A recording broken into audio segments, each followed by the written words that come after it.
You are listening to a live broadcast, joint broadcast with WVON Afternoons with Egoin and Buchanan, and WURD with our friend Nick Taliaferro. We have got a special broadcast for you today, and Nick, you are looking good.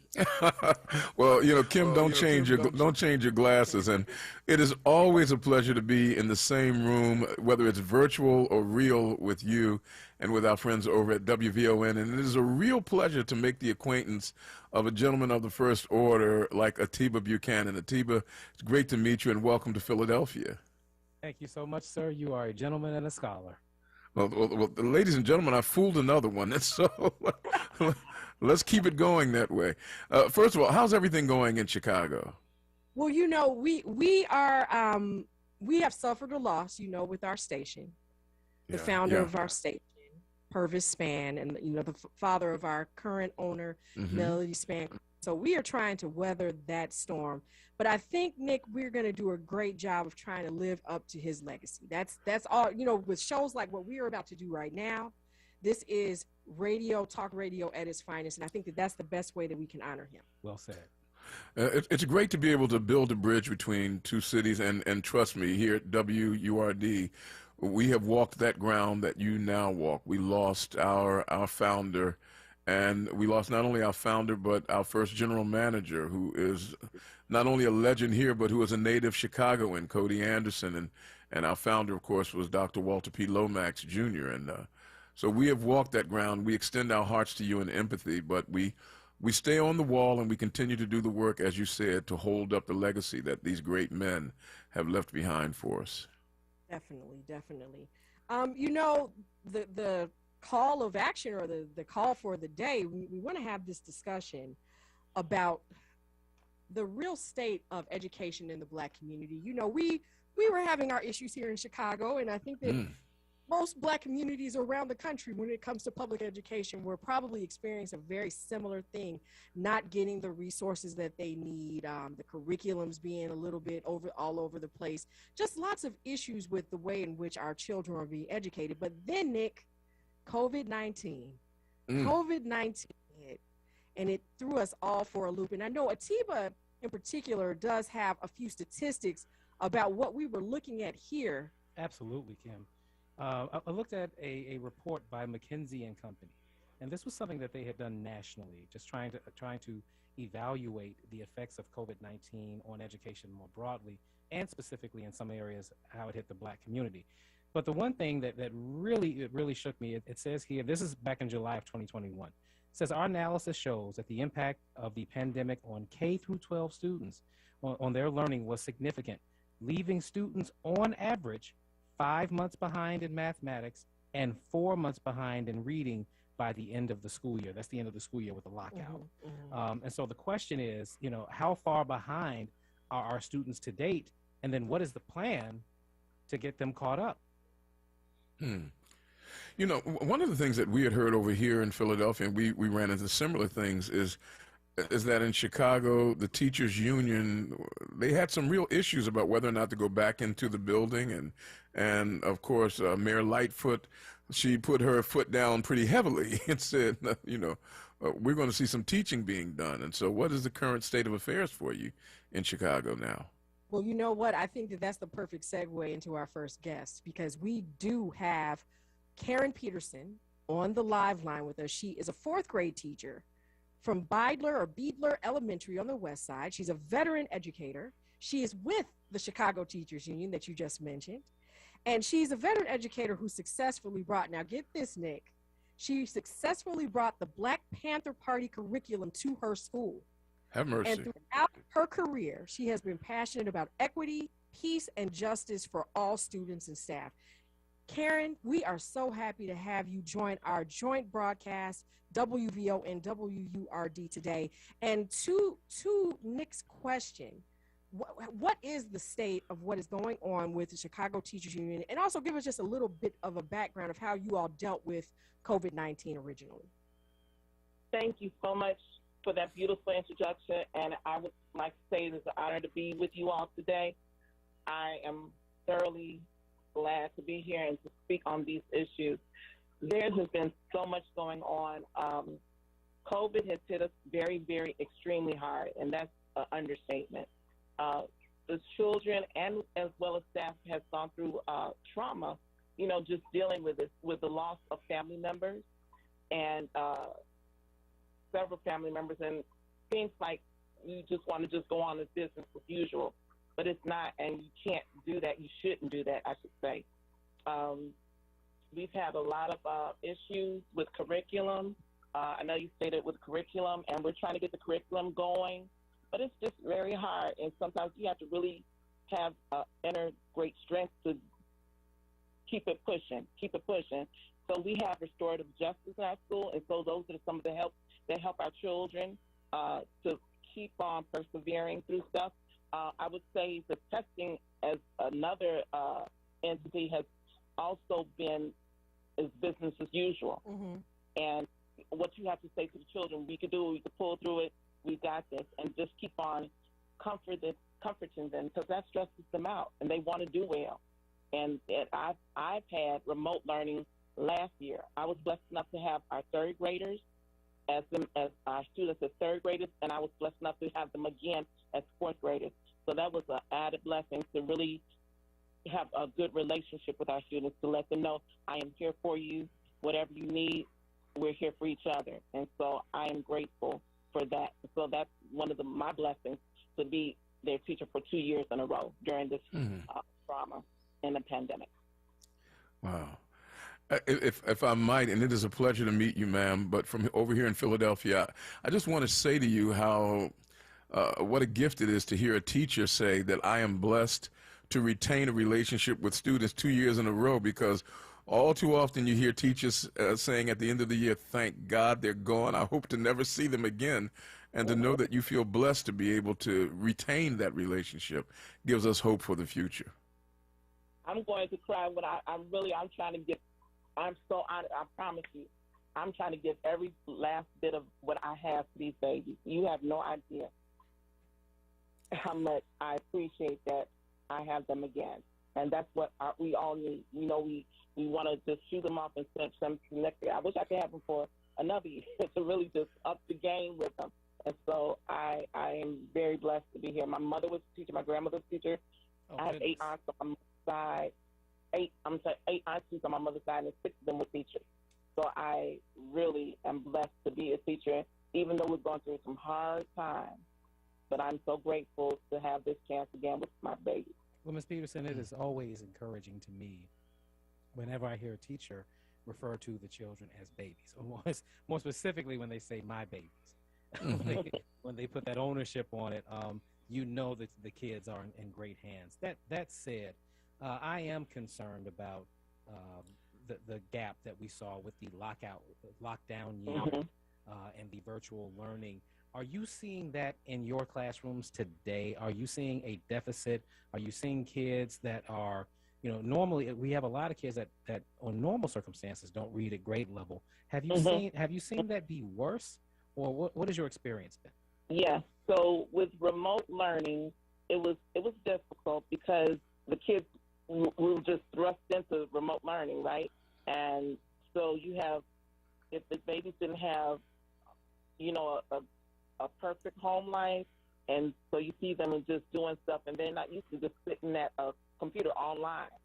And so that was the gap right there. And so some kids would not sign on, and then, we're trying to mesh relationships, getting to know the parents online, but some of them have to work, some of them have to do this. So we had to create a line of respect between the parents, the students, and the teacher online. And so that was a gap, and if they didn't sign on, that created a huger gap.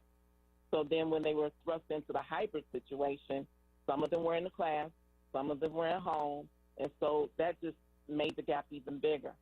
And then when we come back to face-to-face, if the kids we missed out on third grade, because third grade is a critical time for a child because they're reading into comprehension. And if you didn't get it in the primary grade, when you hit me with comprehension, hold on. And then I was in remote.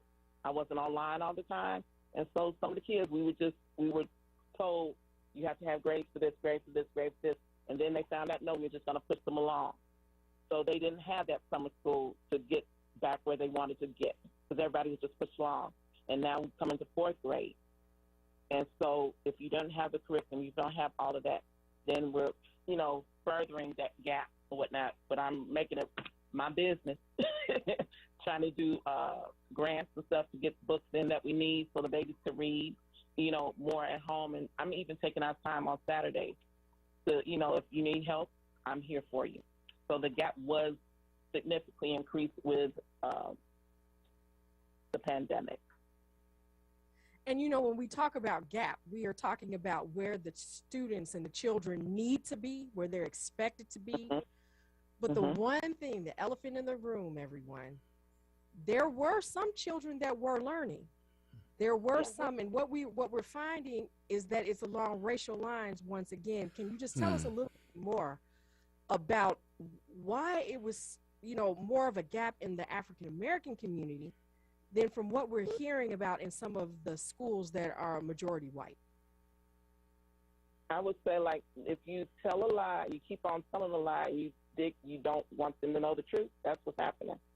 They're not going to tell you everything. They want to believe everything is peachy keen, everything is hunky-dory, especially in our culture. So that's what they do. They just want to just keep on pushing, keep on pushing through the pipeline. If you get condemned when you speak up as a teacher, as a staff member. We need our babies. We need to have them what they need, what they have. They say they have all this money to us. Sometimes we don't see it, and we're fighting. We're fighting. So that gap is. I have like 4 quadrants in my room where I do have some high kids that they have the home life where their parents are pushing them, but everybody is not like that. And we're not taking account for what our children definitely need. So are you saying that in some of those other neighborhoods they were given resources that we weren't being given? I'm trying to figure out what was the difference. Most definitely. I've seen other resources. My mother taught in a Spanish school, and I've gone to some of my friends and they fight for what they need. The parents, the LSC, they fight for what they need. They don't sit back and just let the school roll on.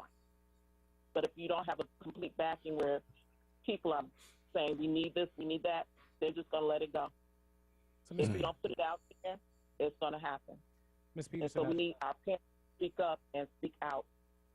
I've heard you say a couple of things that I want to ask about. You mentioned the phrase home life. And I'm hoping you can expound on that just a little bit. How if you can speak to the importance of children being exposed to a stable home life. And it doesn't mean parents have to be rich or anything like that, but if you could just expound on the importance of that and how it impacts education. Our babies, some are going through a lot of trauma at home, where some parents are not that loving, nurturing, to their babies. Yeah. Some parents, and to their parents' defense, some parents don't even know how or need help to teach their children what we're teaching their babies. And so that's where the gap even further. You have some parents who can do it for their children, can sit down at the table. Like when I grew up, you came home, you got a snack to eat, you sat at the table, read to me this, read for 15 minutes out loud to me, read this. Some is just TikTok and whatever. Not to say that parents don't love their babies, but some of the parents do not know how to do what they need to give their children that backing for their education. Then we, as a staff, as teachers, as leaders, need to have those doors open. My mother was a parent coordinator. She was a teacher, then she became a parent coordinator. Those doors were open for parents to come in. If you need help tutoring or teaching your child, let's come in. Let's talk about it. What do you need? There's no shame in it. We're all in this together. We need that. If you don't have it at home, because probably they were taught that when they were coming up. And so you begat what you begat, what you begat. You give what you have been given. And that's that cycle. So we need to stop that cycle. We need to circumvent and try any means necessary to help our parents with their children. You're not in this by yourself. Teachers should not be in this by themselves. That's why we get stressed out and burned out. And we need to help each other. That's what this world is for. We should not be on an island by ourselves drowning. I know that we're tight, guys, but if I just wanted to ask a question from outside. One of the big questions, one of the big challenges we have in Philadelphia is trying to make sure that there's equitability in funding, because the suburbs will have like $22, $24 per child, and we'll have something like 12 to 14 per child. Is there a difference in the funding ratio in the Chicago school district as compared to suburbs like Hinsdale and some of the other suburbs around Chicago? When I came up, I came through. I received my business degree at Concordia University in River Forest, Illinois, and I got my minor in teaching because I didn't want to be a teacher at first because everybody was a teacher. But I'm like, no, I don't want to do that. We were talking about this discussion about how the pay is for each child, and at that time, teachers only received $100 a year for school supplies and everything. And they were like, what? And it's still the same today. It's a huge difference. I don't know what they have in there, but it went up a little bit, but it's nowhere near what other communities are receiving for a child. No way, no how. But the one thing that we always try to take a look at also here, Nick, and we want to hear so much more about Philadelphia as well. You can be in the same city. See, we're not talking about suburbs. Right. Literally, the city is so segregated. I can give you a zip code, be able to tell you what color the students are at that school for the most part. Right. And you know the quality of the education in many cases. I mean, we've got schools that are doing a stellar job with what resources they have been given. I have to say that. But we have some schools in the city of Chicago which should have the same funding plan across the entire city, where we really have got a story of the haves and the have-nots. Yeah. Wow. That's a great point you raised, Kim, because again, you know, when we compare schools, we're looking at schools in the same district. Mm-hmm. And you know, again, the results and the prioritization is absolutely astounding. One thing I did want to ask you about, you know, you spoke to parents not being in it by themselves, teachers not being in it by themselves. And it just sounds as if you are trying to highlight the importance of community. And I was hoping you could just speak to that a little bit as you know, when you think about, you know, the educational system 30 years ago as opposed to today, you know, I think that's probably one of the biggest differences is that sense of community. Community is the heartbeat of everything else. Community is the foundation. If you don't have community, what do you have? You just have people just coming together and doing whatever. We need those relationships to be meshed together, talking, communication. This is what it's all about, is community, because we want our children to grow up knowing that they could go out beyond the walls, and you have a world out there. But we need to partnership with each other. No man, like I said, no man is an island. And when we get that in our head, carry that out with fidelity, with kindness and love and passion. We got this. But we just can't be in a block. This mine, this all. This is what we fight for, community. Because if I go across the street, when I turn 90 or whatever, I want little Junior here to walk me across the street. Right. That's so-and-so. That's my teacher. That blah, blah, blah. Even if you don't know me.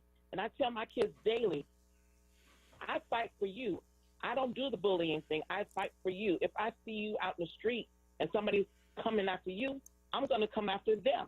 So we need to know how to communicate with each other so we can be better communicators out in the world. I'm teaching them now. Usually wait till they get to 8th grade, 6th, 7th grade to take them out to see other things. No. Show these babies now. Show these babies now what the world is, how we need to live in our community well. You know, Karen, we want to thank you so much for coming on. You have to come back another time and tell us how you got the Black Panther Party curriculum. in the school, because that in and of itself was a feat. But we appreciate the work that you're doing, and it's people like you, educators like you, that are giving us hope that we will be able to navigate this crisis. So thank you so much. Thank you so much, and it was an honor and pleasure to be here. Thank you all so much. Keep me up and for the Lord, and we got this. Thank you. Thank you, Karen. Thank you. So you are listening to a joint broadcast with WURD Philadelphia and also WVON 1690 AM, the Talk of Chicago. When we come back, we're going to hear from our friends in Philly and find out what they are doing to alleviate this crisis. We're going to talk about that and more right after this break for news, traffic, and weather. More coming up from Kimberly Ogoin and Atiba Buchanan on 1690 WVON and Nick Taliaferro on WURD AM and FM. It's a special simulcast exploring Black America's COVID-related educational gap on the Talk of Chicago, 1690 WVON. Now, a traffic update on WURD Radio. Good afternoon. Trouble is on the boulevard. We've got a broken down vehicle on the boulevard southbound between Broad Street and Wissahickon Avenue. We've got the left lane blocked here, heavy volume back to 9th Street. Then on the northbound side of that same stretch, Wissahickon to Broad Street, it's a new traffic pattern, so that's backing traffic up. Delays back to the Schuylkill Expressway. The Schuylkill is heavy eastbound, 202 to Gulf Mills, also the Blue Route to Belmont Avenue and Montgomery Drive to University Avenue. Then westbound, we're heavy University Avenue to Girard Avenue and the Boulevard to Belmont Avenue. 95, seeing heavy delays northbound, Vine Expressway to Bridge Street. Southbound, we back up through the construction zone, Cotman Avenue to Bridge Street. Report brought to you by Allstate. Don't drive much, don't pay much with pay per mile insurance from Allstate. Life is good when you're in the driver's seat, Philly. At Allstate, better protection costs a whole lot less. Call your local agent or visit allstate.com for a quote today. And for more traffic information, log on to sigalert.com. I'm Jason Lee with your Philadelphia area traffic.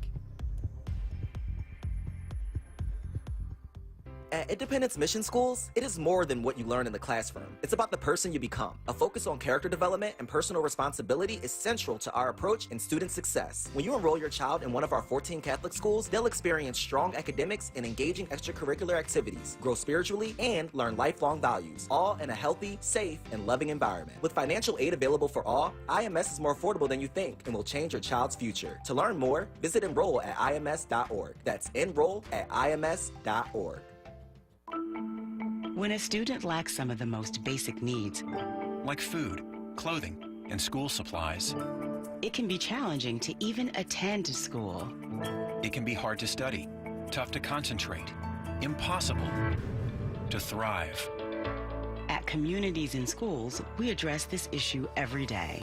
Out in the community, there are great resources for students, and we bring these resources directly to the students who need them most. We work to ensure that they have everything they need to re-engage in learning in the classroom and at home, including access to technology, learning materials, and even emotional support. By forging caring relationships with students and bringing communities of support to them, our staff works to achieve equitable learning conditions so all kids can succeed in school and in life. And that's what Communities in Schools is all about. To learn more, visit communitiesinschools.org. Want the latest in WURD swag? Check out the shop tab on wordradio.com. Hoodies, tees, and more in a variety of colors. The shop tab on wordradio.com. Show the world that you're all about black. Talk Media. What's up, y'all? It's Janae Latrice. And Kayla J. Be sure to tune in Monday through Thursday at 7 p.m. for Crosswords, sharing conversations across generations, right here on WURD. Progressive Black Talk Media. We'll see you there.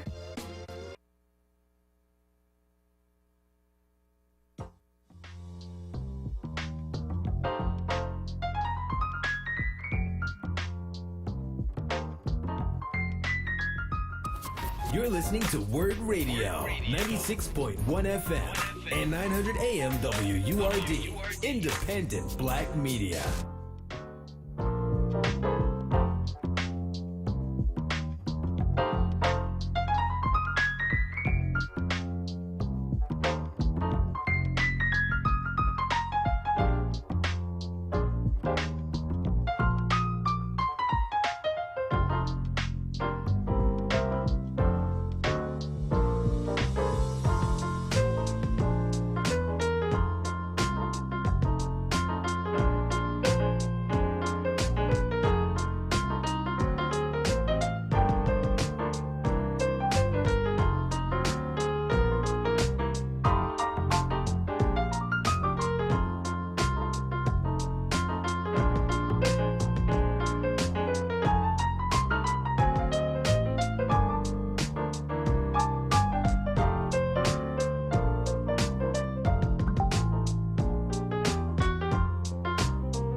You're listening to Evening Words, hosted by Nick Taliaferro, exclusively on WURD Radio, 96.1 FM and 900 AM WURD.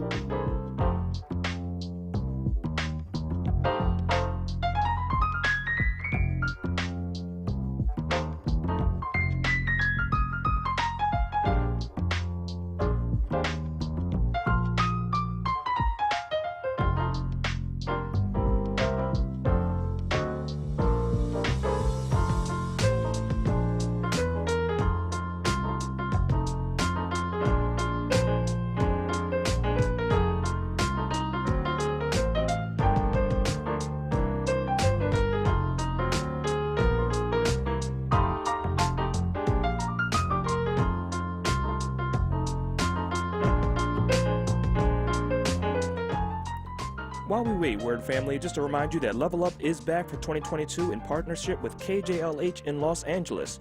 In celebration of Women's History Month, the Level Up contest highlights Black women-owned businesses who are making a difference in their communities.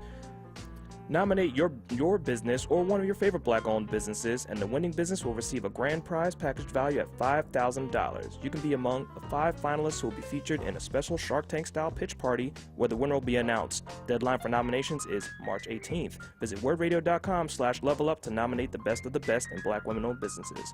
Level Up 2022 is sponsored by Comcast, Pico, Keystone First, In the Moment Tax Service, New Voices for Reproductive Justice, Bank of America, and Livelihood.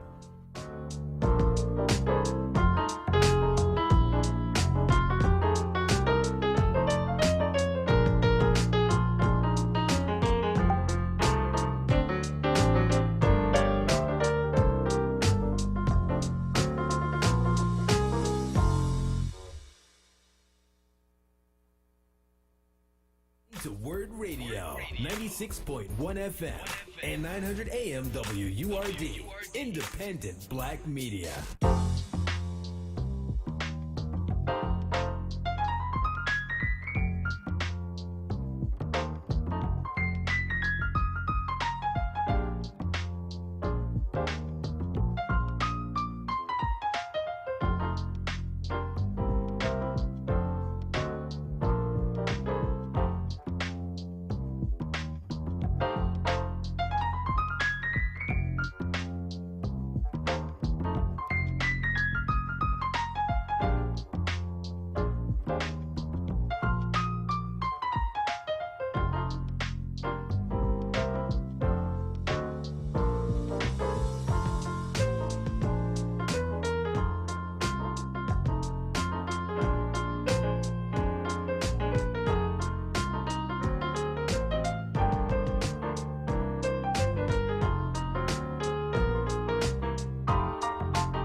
The Museum of the American Revolution uncovers and shares compelling stories about the diverse people and complex events that sparked our nation's founding. Open daily from 10 to 5, the museum is located in the heart of historic Philadelphia at 3rd and Chestnut Street. More information at amrevmuseum.org.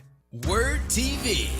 We're streaming live video of this conversation. You're listening to Evening Words. Hosted Black America's COVID-related educational gap on the Talk of Chicago, 1690 WVON. Hey, ladies and gentlemen, welcome back to you at 19 minutes away from the top of the hour. You're listening to a special broadcast between the two massive voices of the African-American community this side of the Rocky Mountains, the venerable WVON, the voice of the nation, 1690 AM, and their two co-hosts, of course, Kim Egoin and Atiba Buchanan, and I'm Nick Taliaferro from WURD Radio, Progressive Black Talk Media, here in the city of Philadelphia. And joining us now in this conversation as we talk about A Tale of Two Cities and about the impact that the pandemic and other factors have had on our young people, joining us now is a woman who has given her heart and her hand and her head in the task of trying to heal our communities, because when you talk about the plight of our children, you talk about the violence that is also being visited among them. And we are here to perhaps suggest that there's a connection between what's going on educationally, what's going on in our streets when we see violence. Please make welcome the founder and CEO of Living Strong Consulting, Dr. Viedra Jackson. Dr. Jackson, thank you for joining us, and welcome to you. Welcome. Thank you so much for the invitation.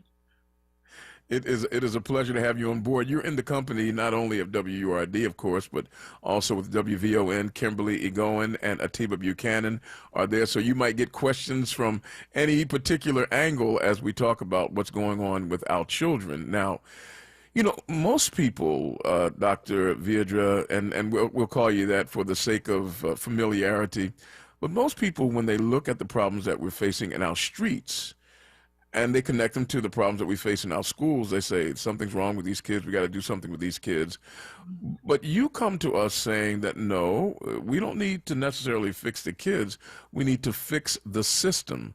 Can you tell us what you are talking about when you indicate that there are systemic issues that are creating problems in our young people today? Absolutely. So as a trainer, a consultant, and a coach for not only classroom teachers, but also administrators, as well as superintendents of entire school districts, when I'm asked to come in, oftentimes teachers will say, will you come in and fix this kid? If we could just fix this kid, then we wouldn't have these issues. And before I ever even look at the child, I actually look at the systems that are around the child, the environment, the tone, the process. And so that statement of fixing the system, not the children, actually has us begin to acknowledge that the weight of resilience should not rest on the souls or the shoulders of those who are being marginalized, that it actually needs to become the responsibility of the system that is traumatizing them and therefore requiring them to remain resilient. That's actually where we need to start the conversation and stop focusing on deficit and grit ideology and really focus more on equity ideology. That brings me to the issue of equity, because looking at your work and the way that you approach some of the issues that are confronting our children today, you say that we are producing a society that lacks a level of equity, and that without equity, we cannot heal the ills that are leading to the problems that we are seeing and that we're so good at measuring. Can you talk a little bit more about the ethical dimension and how it impacts children and society in general? So it's such a powerful understanding that we have heard the three letters DEI used often. It has almost become this trendy term in the state of affairs that we have experienced socially, economically, and relationally. And when I'm talking with educators, I stress that equity is at the heart of this.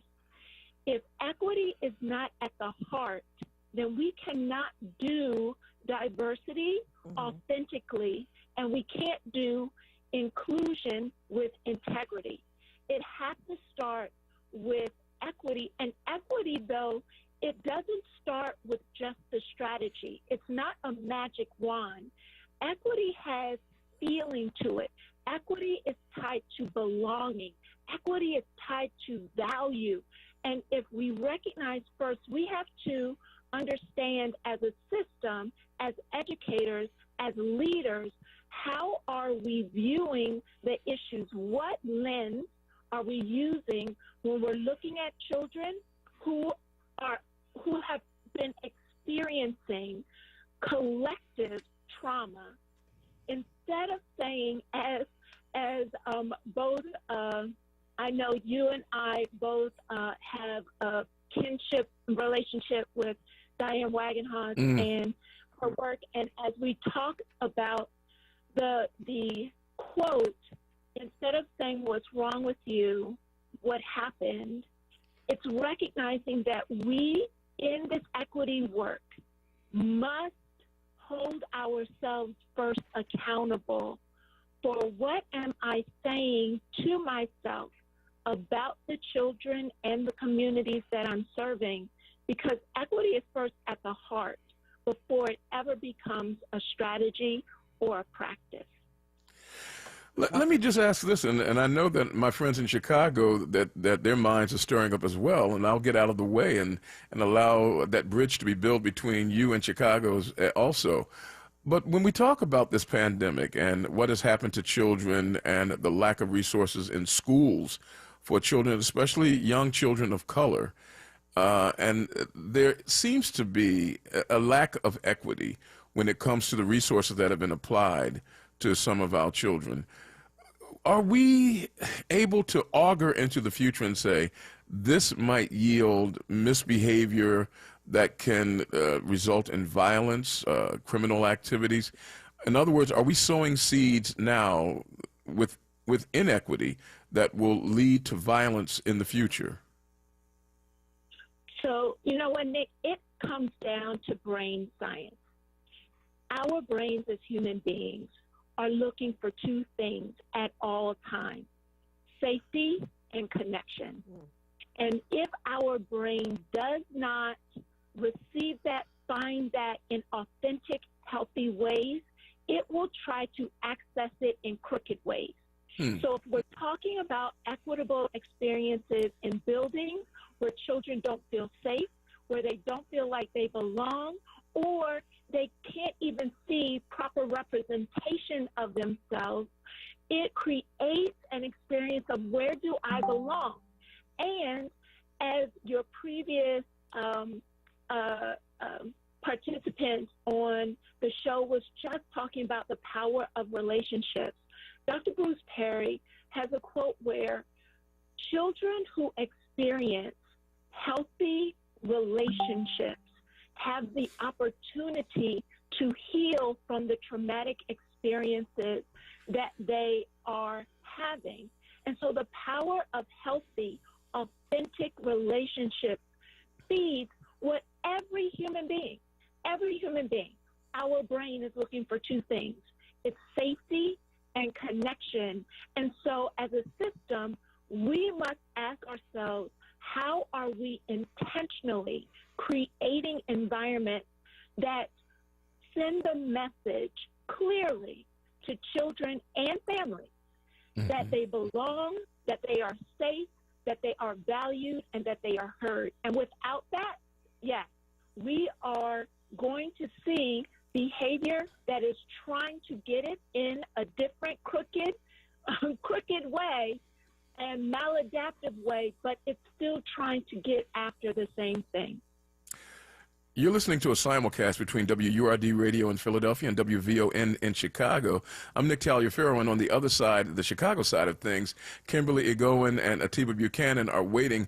And now you're going to get some really smart conversation from those two. So you have to upgrade it a little bit now, because Kimberly and Atiba are going to address you, Dr. Viedra.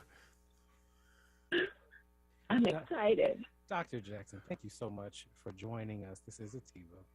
And so if you were listening earlier, so I'll make reference again to the study that I was referencing from McKinsey and Company, and one dynamic that they talked about, because I've heard you mention the word trauma and this unaddressed trauma that our children collectively and individually go through. And that said, they cite here a concern about it. They say parents report increases. They did a study of 16,000 parents, and parents also report increases in clinical mental health conditions among their children, with a 5 percentage point increase in anxiety and a 6 percentage point increase in depression. They also report increases in behaviors such as social withdrawal, self-isolation, lethargy, and irrational fears. Now, here's the thing. Despite the increased levels among the concern among the parents, the amount of mental health assessment and testing done for children is 6.1% lower than it was pre-pandemic. That's the steepest decline in assessment and testing rates of any age group. This was elementary students. And so my question is, if anxiety and mental health issues are on the increase, yet assessments and testing and evaluations are on the decline, where does that leave us? Wow. So I absolutely recognize that even before the pandemic, our systems were not adequately addressing the needs of our marginalized students and families. And so when you add in a collective experience of trauma of a pandemic, it's going to continue to provide weight on a system that was already broken and fragile.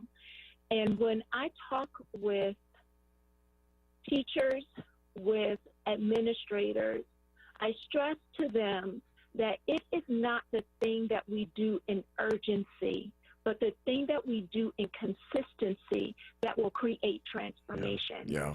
And so as we begin to recognize what are we going to integrate into our daily practice that we know science has helped us understand that heals traumatic responses, that addresses triggers on a sensory level, that allows us to really understand and connect and send the message of value and belonging, it cannot only rest on whether or not we are able to get testing done for a child that we are concerned about, but it has to become a part of a systemic issue of what are we doing in the environment consistently, every day, routinely around sensory-based integration that allows us to address trauma, which is in the nervous system, not just cognitively.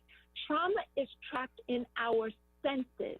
And so beginning to take innovative approaches to support teachers, classrooms, self-awareness of students and children and parents so that we can become a collective community around trauma-informed principles and approaches that are consistent, not just when a trigger, anxiety, or an episode of depression is happening. The infrastructure of our system is under a tremendous weight, and being able to recognize that there are things that we can do as a community to begin to work consistently, not just in urgency, to create a healing experience. It's going to take a collective and collaborative effort. Wow. Wow. Wow. So much to think about, and I'm so glad that we have got a professional here to really lay this out for us, because when we talk about this, we know that there are root causes to everything. But one thing that we really like to do here, Nick, on the afternoon show, and I'm sure you do as well, when we talk about situations, we always try to find solutions. So what are some of the, I know this is difficult, quick and more interesting, innovative ways that we can deal with this? So when we're talking about understanding that trauma is trapped in our nervous system, it's beginning to explore the difference between emotion and sensation, and recognizing I was on a webinar across the state of Pennsylvania and talking with a classroom teacher, and she had shared how she literally broke down in the front of her class, and it was just the amount of emotion, behaviors, all of that was happening at once, and she broke down. And I said to her, I asked her, before the tears fell, did you feel it in your body? And she looked back at me and she said, I did. I said, so that's where we have to start. We have to be willing to become more self-aware when our body is giving us a signal. Because the way our brain is designed, our amygdala, we all have them, two almond-shaped glands on each side of our brain that's assessing threat and our ability of understanding how safe we are. It's always assessing every moment we are in a space. Yeah. It's assessing whether or not we are safe. It's also sending us the signal of our responses through our sensations first. The amygdala fires off within 1/12 of a second, but it takes 3 to 4 seconds for our emotions to kick in. So if we became more attuned to doing body work consistently, it helps our young people begin to have language around how their body is responding to the space, giving them language around what that emotion is telling them, giving them a signal for, and then helping them recognize that although all emotions are okay, all behaviors are not. And so as we empower them to recognize, paying attention to their body, giving them language for their emotions, and then helping them make conscious choices around managing their safety plans and their responses in their behavior, it allows not only the teachers to consistently, now remember, I'm talking about consistent, not only in the heat of the moment, but if we're practicing this consistently, when those moments come, we've created the muscle memory for us to go into action that's tied to healing instead of reaction, which is often tied to a threat response or fear response. In 20 minutes, I feel enlightened and hopeful that healing can come to us.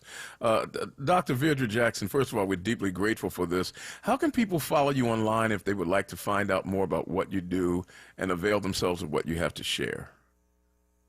So my website is livingstrongllc.com. I am Deirdre Jackson on Facebook, and I am Dr. Deirdre Jackson on Instagram, and on LinkedIn, Dr. Deirdre Jackson. Another great show with you, Nick.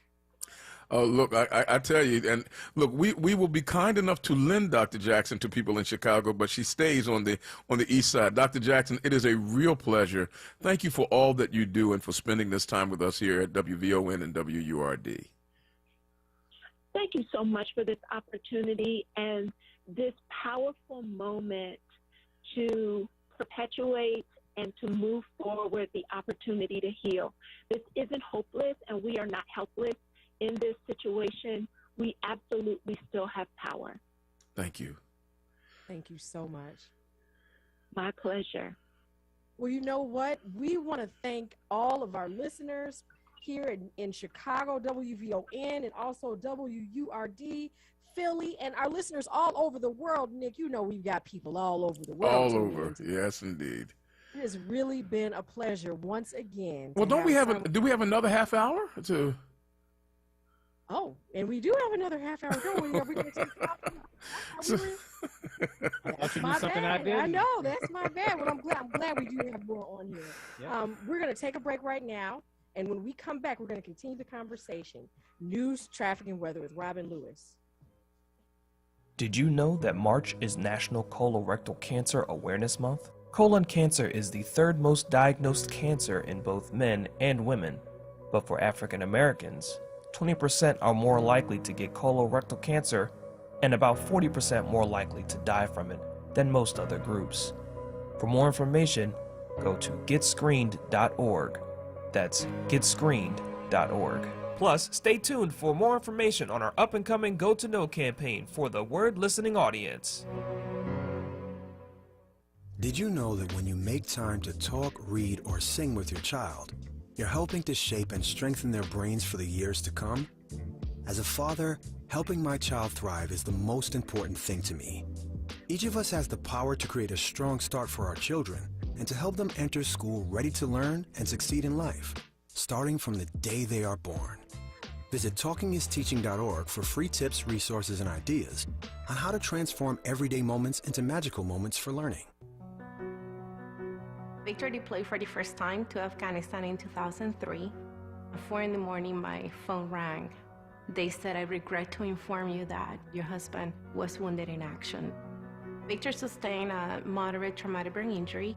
I was doing school full-time, and I was also then caring for Victor. One of the most important elements of caregiving is taking care of yourself. I just didn't want to forget that I also had goals and that I also had a life. What I did is I challenged Victor to meet me halfway.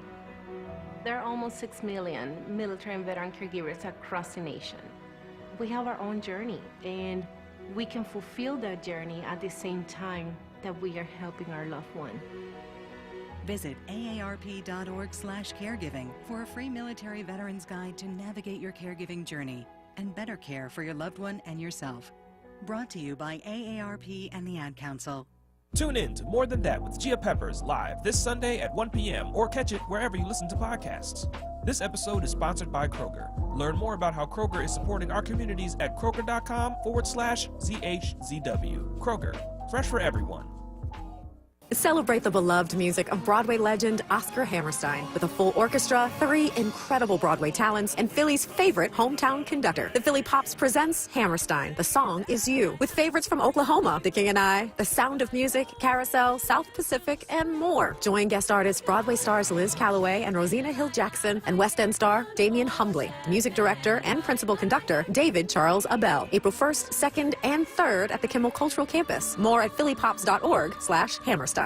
Telling my girls about my Alzheimer's diagnosis was hard. But Mom's early detection gave us time to make a plan. Talk to your family about seeing a doctor. Go to alz.org/time-to-talk. A message from the Alzheimer's Association and the Ad Council. All over America, people are taking the national radon test. Have you heard of radon? Is that a gas? Is it something that comes up out the ground or something? It's like poison gas. Something dangerous that you're supposed to check on to make sure it's not in your home. Now it's your turn.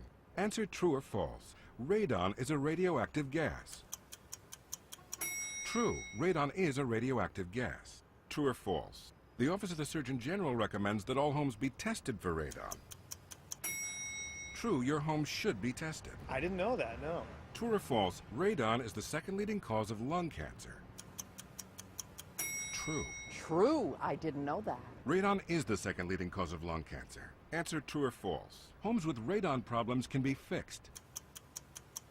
True. Homes with radon problems can be fixed. So what do you do about it? I'm going to dial the number and call. 1-800-SOS-RADON. If I don't take care of it, nobody else will. Keep your family safe from radon. Call now. 1-800-SOS-RADON. I did what my conscience told me to do, and you can't fail if you do that. Anita Hill. It's Women's History Month, and WURD celebrates the work of Black women in science, technology, engineering, and math, aka STEM. We celebrate women like Dr. Helen O. Dickens. A native of Drayton, Ohio, born in 1909, Dr. Dickens always dreamed of being a doctor. She earned her medical degree in 1934 from the University of Illinois College of Medicine. In 1935, she moved to Philadelphia to work at Dr. Virginia Alexander's Esperanto Health Home, where she served patients living in poverty. In 1941, Dr. Dickens attended the University of Pennsylvania Graduate School of Medicine, where she earned a master's degree in obstetrics and gynecology. 7 years later, she became the director of Mercy Douglas Hospital in the Department of Obstetrics and Gynecology. 2 years after that, she became the first African-American female fellow of the American College of Surgeons. By 1956, she became the first African-American woman to serve in Penn Medicine's Department of Obstetrics and Gynecology. Dr. Dickens established the nation's first clinic for pregnant teens at Penn in 1967. She researched teen pregnancy and sexually transmitted infections. She inspired Philly schools and health organizations to develop prevention programs and implemented a project that encouraged doctors to perform pap smears to detect cervical cancer. Dr. Dickens was the first African-American female doctor to become board certified in obstetrics and gynecology in Philadelphia, and the University of Pennsylvania Department of Obstetrics and Gynecology honors her legacy with the Helen O. Dickens Center for Women, which provides personalized care to women of all ages. So, when you think of STEM, don't forget the Black women planting seeds for a brighter future.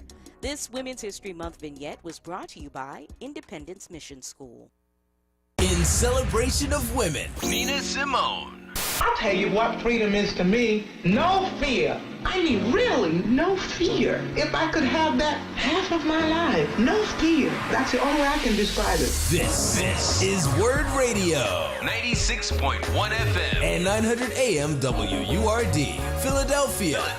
Progressive. Black Talk Media. You're listening to Evening Words, hosted by Nick Taliaferro, exclusively on WURD Radio, 96.1 FM and 900 AM WURD.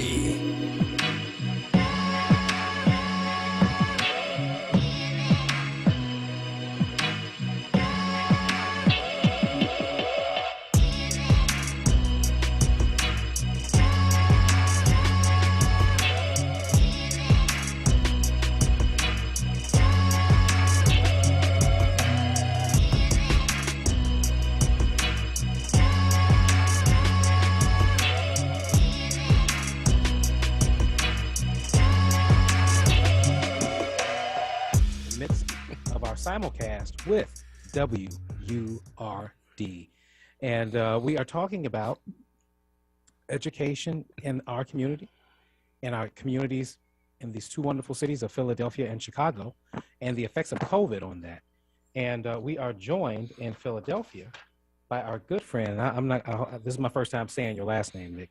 Nick Taliaferro. You did it well. You did it very well, Atiba. And let me just say, man, it is such a pleasure to make your acquaintance, man. Absolutely, absolutely. So thank you so much. And Nick, let me just say, before we get started, you're just a veteran. So like I've been sitting here taking notes. I see you, bro. I see how you come in. I see what you do. So I'm just letting you know, you are a veteran, and I am esteemed to be in your presence today. So I'm picking up a lot of good tips from you. Man, that's a privilege, and you're sitting next to a veteran, not only a veteran when it comes to broadcasting, but all the time. I learn so much from Kim all the time. So she absolutely is a veteran. I don't need either one of you guys to go anywhere. Kimberly, two things. Number one, Kimberly, I know that you're an attorney, and that as a native Chicagoan and as an attorney, that you're in a great place to provide more than the simple service of creating dialogue. But it says also that you're a philanthropist. Am I correct in that? Well, yes, have been a major supporter of several foundations, but one of my favorites, Nick, you probably have been there, is the National Museum of African American History and Culture. Oh, yeah. I mean, look. Well, hey, Atiba, whenever you get a chance to get close to a philanthropist, stay there because something good's about to happen to you. Now, the other thing, as we just commiserate a little bit here as some radio folks, Atiba, my understanding is that you have worked with one of the greatest vocalists that this nation knows, Smokey Norfolk. Is that correct? Well, okay, yes and no. Well, yes, I guess that's correct. I was a member of his church for about almost 8 years, and I was in his choir. And the choir did record a CD back in 2010, and he certainly led on some of the songs. So from that perspective, I'm not like his background singer or anything, but have we shared the stage? Have we ushered in the spirit together? By all means. Well, ladies and gentlemen, direct from his tour of Europe, please give it up for Atiba Buchanan. The next song is your Break it out. But listen, I mean, Chicago's twice the size of Philadelphia, and unfortunately, Philadelphia is trying to outrace Chicago now when it comes to homicides and with some of the other issues that face both of these cities. We have got to find a way, and Atiba, I say this to you more directly, man to man. I am injured, wounded, and broken whenever the report comes out that somebody else is murdered. And, you're almost afraid to watch the news because it's going to be somebody who looks like you or who looks like me. Another black body on the ground at the hands of typically another young black man. And we have to find a way to begin to unravel the mysteries that have led our people, the sons and daughters of kings and queens, that have led our people down a pathway where murder has become the avenue of first resort when we can't get our way and when we don't get our needs met. Indeed, you raise an excellent point, Nick. And I think our first guest kind of hit on that earlier. And remember, if you remember, I asked her about the sense of community. Yes. And I think I know that that has much to do with it. Again, I grew up in Chicago in the early 80s. And thinking about how, again, the sense of community was between then and now, it is light years apart. You know, I grew up in a time where if I was outside misbehaving, we'll use that word, that, you know, there's no telling which neighbor would let my my grandmother know, or one of my aunts or my uncles, but word was going to trickle back. And when it did, you know, those things just weren't tolerated, and we weren't, but it was always done in love. It says, you know, so everything, anytime that I was admonished, corrected, it was always done in love.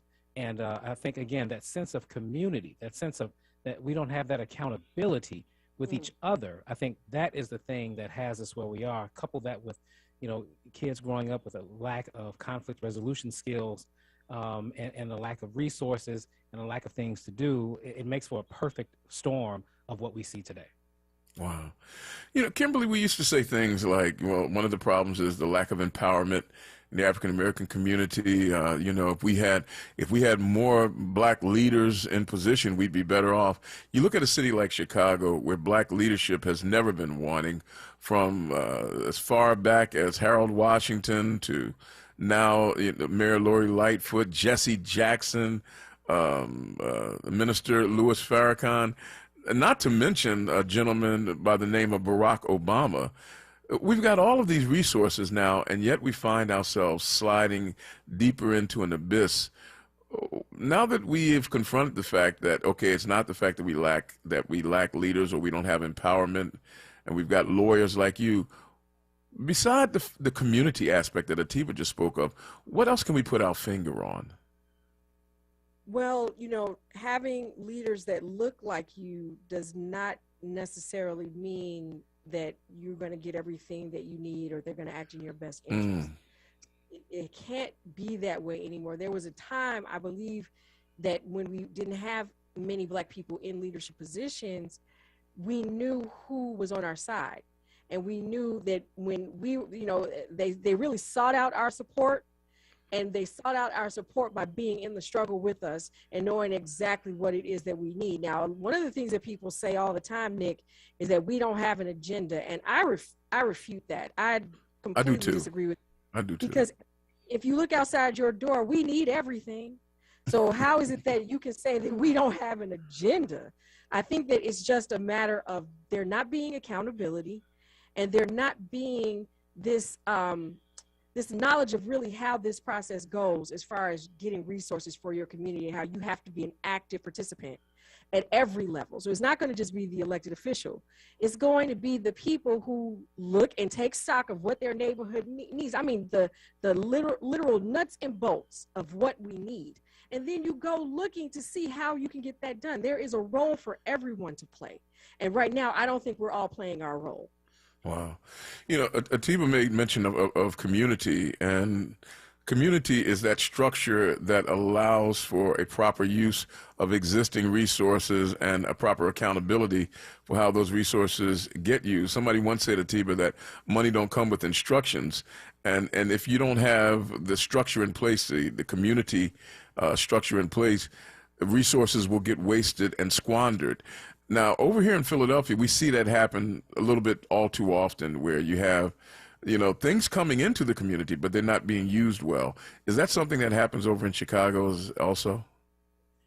It absolutely is. Kim and I, I'm laughing because we have so many segments where we are talking about new things that are coming into the community, new resources that are coming into the community. And then we fast forward a year later, a year and a half later, it's like, what happened to that thing that was supposed to be coming? And then nothing ever happened with it. That is a recurring theme. We have many callers here, and my heart bleeds for them, because people in Chicago have seen that happen so often that they become jaded, that they become cynical, because it is hard to get excited about anything. Right now, we've got, what, $2 billion in federal aid for coronavirus, and we are wondering how it's going to be spent. We're still looking at having the same needs. We're still looking at the same deficiencies. And yeah, that is definitely a huge, huge problem, is accountability and what happens. Time and time again, we see, again, different programs being rolled out supposedly, and then nothing happening with those programs. What do you think of that, Kim? No, I think it's true. And I just know that we have to build. I don't feel like Chicago is at a point where it's building. We're not building leaders. We're not building community empowerment. We're not saying that, you know, we know that our children and our teens are lost. Let's find something for them to do. Instead, we blame. And we don't do the tried and true things that we know worked in the past. We know these things worked. We know that activities teach young people how to socialize, how to act, how to value life, value other people. So what do? We get rid of all the activities. It is illogical. You know, one of the things that I'm noticing lacking in Philadelphia, I don't know about Chicago, you have leaders, you have administrators, you have people who have skills and knowledge, but they don't have that thing that leaders used to have as a sine qua non essential, which is vision that says, you know, I see what you don't see, and there's an avenue that you don't see, but I see it, and I can tell you what you need to do so that we can all come together to that place. Martin Luther King saw something that nobody else saw, and he was able to help us to own a vision together, even though we didn't all see it together. I mean, do you have visionary leadership in Chicago, people who stand up and who can lift you beyond, who can help you to transcend what we all know we're going through? There are too many murders, there are too many people failing school. We all see that. But who can say, now here's what you don't see and here's how we get there? Man, that's a tough question. No, it's not tough. I love Kim. Kim puts it right out there. You mentioned someone, and I hate the fact that we have to go back 40 years, but you mentioned someone who would have been 100 this year, former Mayor Harold Washington, and he's one of those visionary leaders. He was a visionary leader, yeah. And we are celebrating him all year long. His birthday will be on April 15th. He would have been 100 years old. Oh, wow. And when we talk about that, I don't see that now. Now, I don't know at what point it changed from vision to what I feel like right now is triage. It feels very much like we are trying to just put out fires as we can as it goes along. There is no long-term planning right now. There is no, as we talk, and Nick, I don't know, I would love to know how people in Philadelphia are feeling about Ukraine. And I'm saying that for this purpose Good right point. now. Sending millions upon millions of dollars to help a country that needs help. So please understand me, they need help. But where were the millions of dollars to come into our African-American communities in all this time with all of the help that we have needed for so long? And where are the leaders to actually put that point out there? At what point do we do for self? At what point do we say, we've got to make sure that the people in our country who have built the country, who've done the blood, sweat, and tears, raised their family, done all the living and dying and paying, etc., where are the leaders to say, I've got to look out for them? Bold question right there. I mean, you know, we were talking about the Ukraine phenomenon, and as you said, there's no question that people are suffering. There's no question that this is a human disaster. Everybody can see that what's going on there is the offspring of evil. However, we notice that the suffering of Ukrainians seem to register different than the suffering of people who are right here in South Chicago, right here in East St. Louis, in West Philadelphia, and even going beyond that in places in Somalia. Is there a difference? Is there a difference evaluation of black suffering or suffering of people of color compared to, as some reporters were saying when they looked at Ukraine? One reporter had the nerve to say, we're not talking about the Middle East or Africa. We're talking about Europe. You heard that too. Yeah, we heard that one. we actually played a mashup of those. Yeah, we comments. did. Yeah. But doesn't Stunning. that sound remarkably like when violence is happening in certain neighborhoods, Mhm. and when it finally touches someplace else? We don't have that here. Yeah. Yeah. Yeah. Shock! How dare this happen here? Kim, to your point, the thing that really stuns me as we talk about, this money being appropriated is honestly how fast it's happening. Fast. I mean, I thought every time that we need something internally, we hear about the process. You have to wait. Congress appropriates money. Build back better. Not the president. We got to that. ask Joe Manchin. We hear about all these different obstacles that are in the way. But every day we're hearing about, well, we just approved another $800 million. And it's on my desk. I'm going to sign it. Just got it today, but I'm going to sign it. Right. We just approved another $200 million. And now we're into the billions of dollars, which again, we understand, but I'm just stunned at how quickly it's happening. I would love to know how this process for this money being approved is being expedited so quickly. I just do not, because whenever we need resources, again, we're told we have to be patient with the process. We don't understand the process. Oh, and no special handouts for works. Black people, because that's illegal. Right. Nothing. You can't earmark it just for the Black people in the community. I would love to know, in Philadelphia, are you all experiencing the same thing? Because it's so difficult for me to know. I know that the violence was off the chain when when we did our last broadcast. I walked through Philadelphia and heard those stories. But are you experiencing the same thing with your leadership? Yes, I mean, and not only and it's not simply at the city level, it is at the state level, because a lot of the funds that would come to us are managed through state legislation. And in the state of Pennsylvania, there is, I figure it was almost $1 billion that they were holding on to rather than unleashing it so that it might begin to do well. And, the old statement goes that when it comes to helping the Black community out, that the government is always fixing to get ready to start to begin something, and by the time they finish fixing to get ready to start to begin, people are dead, and then you have to vote it all over again. Fixing to get ready to start to begin. Oh, yeah. Oh, yeah. I absolutely love that, Nick. Hey, man, feel free to borrow it because I stole it from somebody else, my friends. Go ahead. I'm sorry. Oh, please. No, I just wanted to highlight one of our prior guests. I think it was Ms. Jackson, who really just talked about the importance of not being so reactionary and being more proactive. And I think that is really where we drop the ball a lot of times, especially with matters of education. One of the biggest problems we had with COVID educationally here in CPS is we reacted so poorly and spent so little time being proactive and looking forward to the future in preparation for things. And so then when something happened, and we have to go to virtual learning, and then we haven't taken the proactive steps to make sure that looks the way it should look, then that's why we got some of the outcomes that we got. And so oftentimes, again, I think she raised a great point when she talked about, again, not being so reactive, but taking the time to be cerebral about being proactive. Dr. Jackson is, and this is the first time that I had a chance. We've worked with some of the same people and over the years, and this is the first time I've had a chance to really engage her. But the work that she does in trying to help people heal is tremendous.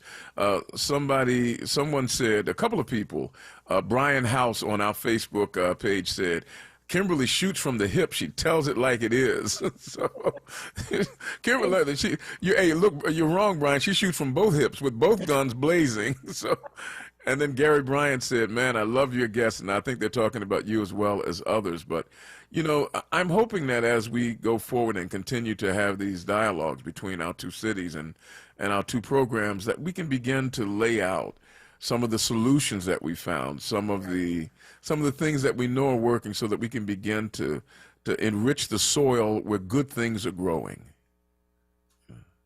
So true. And I think we also are giving hope to cities that are just like ours. Yeah.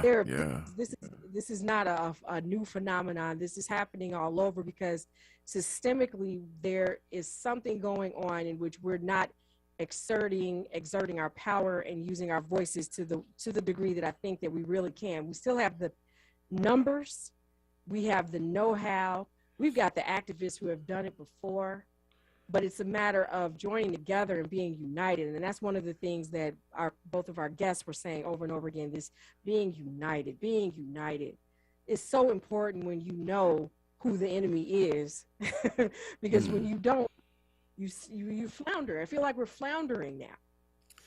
Well, we're going to do some unfloundering, and the two of you there and what we're trying to do over here in Philadelphia, I think that we can continue to build bridges and put hand and heart together, city to city, and begin to bring light to bear upon the darkness that we have all seen, so that we can change things in our two cities, one neighborhood at a time, one block at a time. Before we go, Atiba, I heard you say that when you were young, if you messed up, somebody would tell your folks, South Side? Oh, absolutely. I could feel the vibe, man. I could feel the vibe. Yes. I spent some time in Oak Park. Matter of fact, I lived in Chicago in 1980, and it was quite an experience. I didn't realize how much barbecuing could be done on the front porch. Yes, time-honored tradition. Indeed it is. Well, look, guys, it is always a privilege and a pleasure to spend this time thoughtfully with you and with the good folks at WVON 1690 over in Chicago. You guys do a remarkable job of keeping our community informed. I got a question for you before you go. Absolutely, man. What's better, a Philly cheesesteak or an Italian beef? Oh, I mean, a Philadelphia cheesesteak is an artifact of worship, man. I mean, I'm surprised that lightning didn't flash and thunder rolled when you made that comparison. I mean, a Philadelphia cheesesteak is, people have been known to go on pilgrimages to find it. If you're ever in the area, I will take you to the place. On the walk, I did have to get a Philadelphia cheesesteak. They take you to, there are a couple of places that are well known in Philadelphia for cheesesteaks. They advertise a lot, but to get a good cheesesteak or a good hoagie in Philadelphia, you got to go to a place where the person who makes it, you don't really know their government name. They've got a few health challenges, and the certificate of health endorsement of the place barely passed the last test. You see. Right. And that's where you get that's not a sandwich, that's a sandwich. And trust me, man. Ironically, those are the exact same requirements for a good Italian beef here. Oh, really? Yeah. The old saying here, Atiba, is that it is so good that if you sit it on the top of your head, your tongue will beat your brains out trying to get to it. That's wow. right. Wow, you all are something else. I will not ask that question of anybody else from Philly. I'm done. Look, man, we will make sure that it gets done. And I know that we've got to say farewell, but it is always a pleasure. Kim, as always, we deeply appreciate your grace, your wit, your intelligence, and your insight. Atiba, it has been a true pleasure to make your acquaintance, and I'm looking forward to extending that pleasure in further conversations. And we thank you all for what WVON does and for hosting this conversation today. Thank you so much, Nick. It has been an experience. Thank you so much. All right, guys, I'll see you the next time around. Alrighty then. Hey everybody, you've been listening to a simulcast between WVON 1690 in Chicago and WURD Radio, Progressive Black Talk Media in Philadelphia, with Kim Egon and Atiba Buchanan. They are the hosts of Egon and Buchanan in the afternoon, the evening drive that keeps people informed in Chicago. We'll take this quick pause, and when we come back, we will separate ourselves only virtually, but not in heart. Everybody have a good Wednesday evening, and we'll see you again real soon. Take care, guys.